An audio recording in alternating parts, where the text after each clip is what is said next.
Bonjour à tous et bienvenue sur ma chaîne. Je suis ravie de vous retrouver aujourd'hui pour vous présenter une vidéo spéciale conseil d'écrivain dans laquelle je vais vous parler du synopsis ou encore appelé résumé que vous devez envoyer aux maisons d'édition lorsque vous décidez d'envoyer votre manuscrit.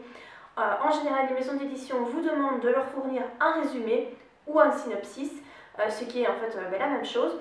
Et donc je vais voir un petit peu avec vous aujourd'hui comment vous devez faire pour construire ce résumé le plus adéquatement possible, parce que ce résumé a vraiment une importance capitale lors de l'envoi de votre manuscrit. Vous ne devez absolument pas le négliger, mais au contraire vraiment y apporter un grand soin, parce que c'est ce résumé qui va grandement décider si oui ou non l'éditeur va porter de l'intérêt à votre manuscrit. J'attire votre attention sur le fait que le résumé ou synopsis n'est pas du tout la même chose que le résumé qu'on appelle quatrième de couverture.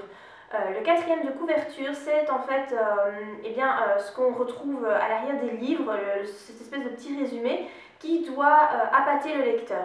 Ici, le résumé qu'on vous demande d'envoyer aux maisons d'édition, ce n'est pas du tout la même chose. Le résumé, c'est en fait le début et la fin de votre histoire, ainsi que le déroulement en condensé en fait. Voilà, c'est vraiment l'entièreté de votre roman, mais qui doit être condensé en vraiment très court, une page, voire 2 pages, grand maximum, ça dépend un peu des maisons d'édition. Parfois c'est spécifié sur leur site dans la rubrique envoyer un manuscrit, mais voilà, en tout cas ça doit être très court. Pourquoi c'est important ce résumé? Pourquoi les maisons d'édition demandent la plupart du temps un résumé? C'est parce qu'en fait ça va permettre à l'éditeur de pouvoir juger du fond de l'histoire en lisant simplement une page. Il ne va pas devoir commencer à lire votre roman, il va en quelques minutes, il va pouvoir juger si le fond est intéressant, si votre histoire est originale, s'il y a un certain potentiel commercial derrière votre histoire, si l'intrigue est bien construite, bien menée, s'il n'y a pas trop de clichés, s'il y a du suspense, voir aussi également si votre manuscrit rentre bien dans la ligne éditoriale de sa maison d'édition, parce qu'évidemment, si c'est une maison d'édition qui a l'habitude de publier des thrillers, des policiers, et que vous envoyez un roman d'amour, et bien ça n'aura aucun intérêt pour lui de lire votre manuscrit, donc ça va permettre déjà, il saura si effectivement votre roman peut rentrer dans une de ses collections. Ça lui permet vraiment de voir si votre histoire tient la route et si elle est vraiment, si elle a une bonne construction derrière, une bonne intrigue. Alors, comme je vous l'ai dit, le résumé doit être court et doit pouvoir être lu en quelques minutes. Vous ne devez pas commencer à écrire des dizaines de pages, c'est vraiment une page, voire 2 pages. Tout dépend de ce que la maison d'édition recherche. Si ce n'est pas spécifié, contentez-vous de une page. Donc quand je dis une page, c'est une page A4, pas plus pour le résumé de votre livre. Alors dans ce résumé, vous ne devez pas inclure de détails, vous ne devez pas donner des détails sur les personnages, ni sur l'histoire, ni sur l'univers que vous avez créé. Pas de détails, il faut vraiment aller à l'essentiel. Vous devez expliquer le déroulement de votre histoire en citant uniquement les grands points importants, donc vraiment les grandes épreuves, les grandes intrigues principales, mais tout ce qui est secondaire, tout ce qui n'aide pas à la compréhension de votre histoire, vous ne devez pas l'inclure dans le résumé. Alors vous ne devez pas inclure de dialogue dans le résumé, ça doit vraiment être un texte continu, fluide, mais pas de dialogue. Alors ce qui est important, c'est d'être précis et d'être clair. Il faut que votre résumé puisse être facilement compréhensible, il faut qu'en ayant lu l'entièreté de votre résumé, l'éditeur puisse avoir compris votre histoire, puisse émettre un jugement en fait sur votre histoire. Donc il faut vraiment être précis et très clair dans son résumé. Alors il faut vraiment que vous prêtiez une grande attention à votre orthographe. Il ne faut aucune faute d'orthographe dans votre résumé, mais quand je dis aucune faute, c'est vraiment aucune faute.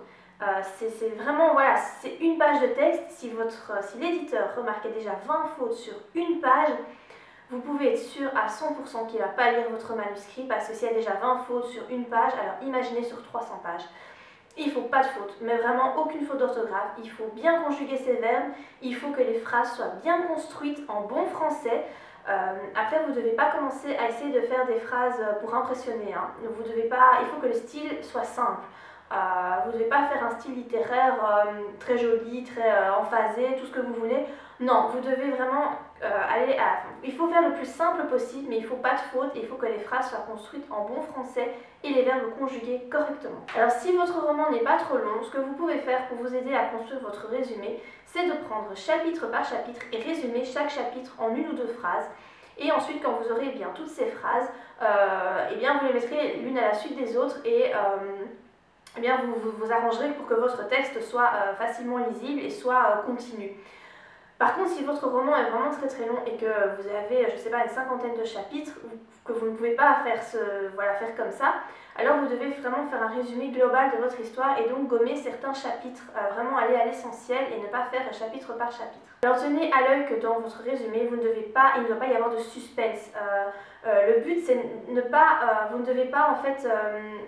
vous devez attirer l'éditeur, mais pas comme vous attiriez un lecteur. Voilà, il faut vraiment lui donner le début et la fin de votre histoire. En général, eh bien, si par exemple voilà, je sais pas, c'est un policier avec un meurtrier, vous donnerez facilement le nom du meurtrier, eh bien, à la fin de votre résumé pour que l'éditeur puisse vraiment voir si votre histoire se tient du début à la fin.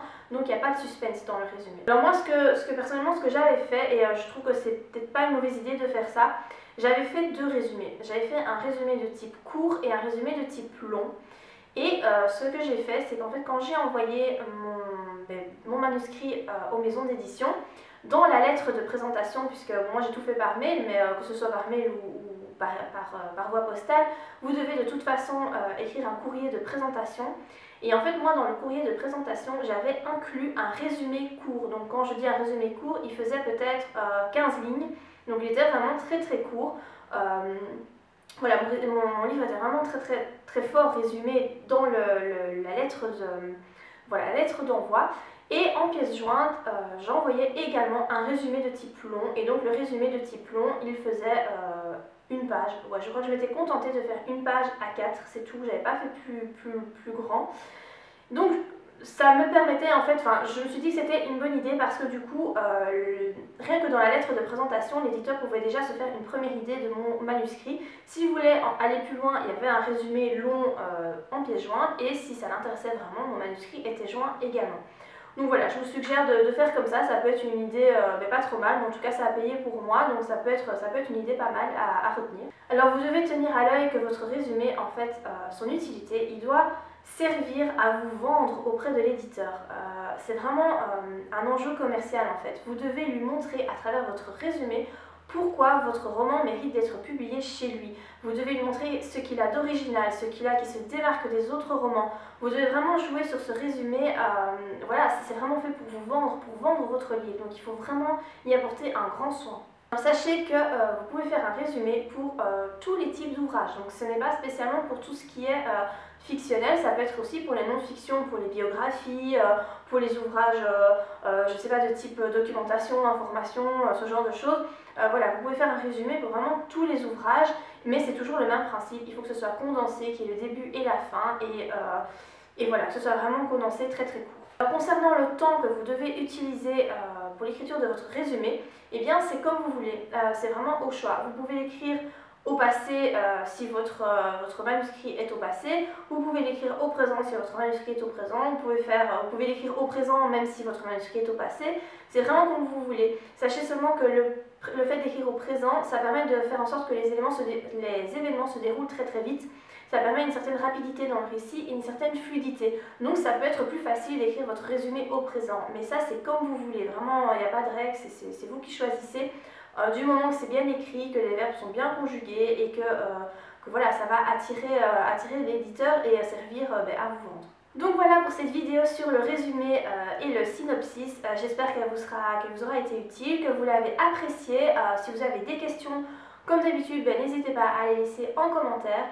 Si ça vous a plu, n'oubliez pas de liker la vidéo. Et moi je vous dis à très bientôt pour de prochaines vidéos. Bye!